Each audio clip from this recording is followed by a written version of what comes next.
a few words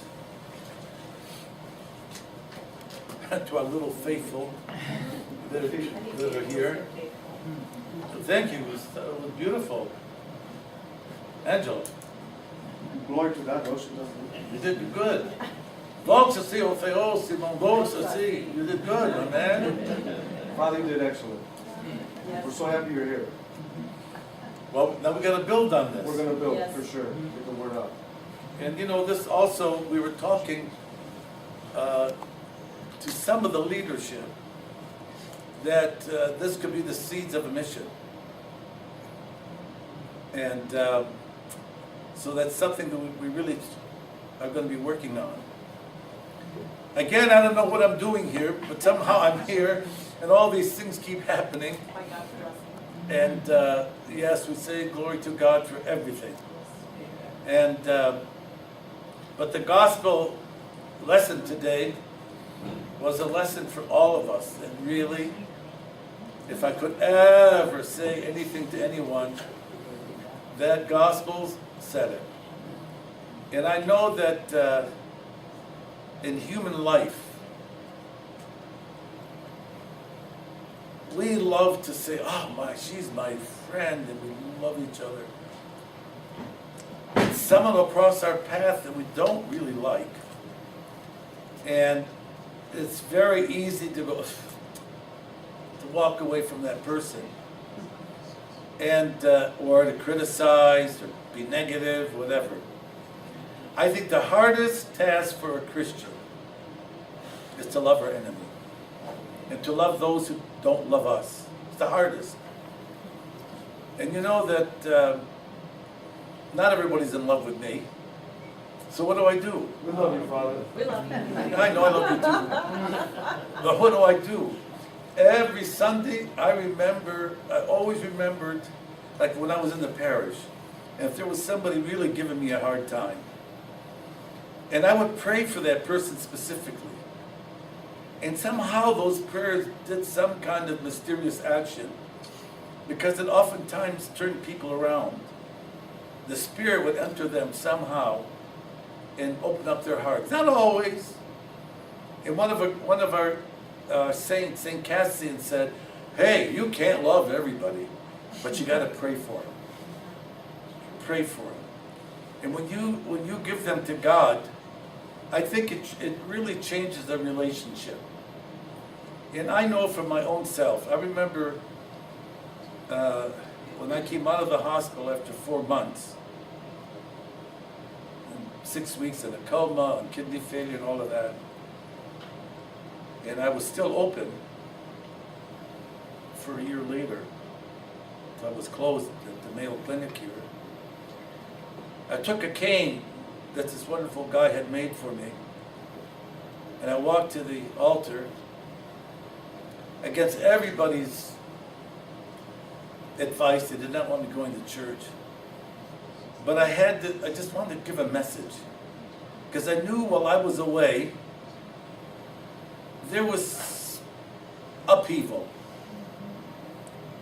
And even among the clergy. And I had a very weak voice. And I just said, you have not been where I've been. And I hope you'll never be where I have been. But the only thing I can say to you, don't hold on to your anger, because it'll eat you like a cancer on the inside.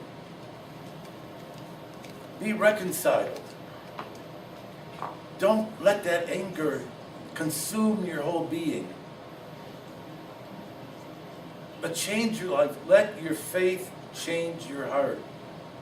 And all I could think of, all the time that I was sick, honestly, because I had a very complex parish.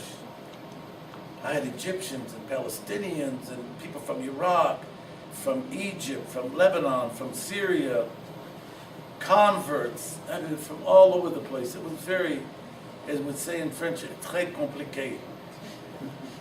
And I had to do everything I could to hold it together.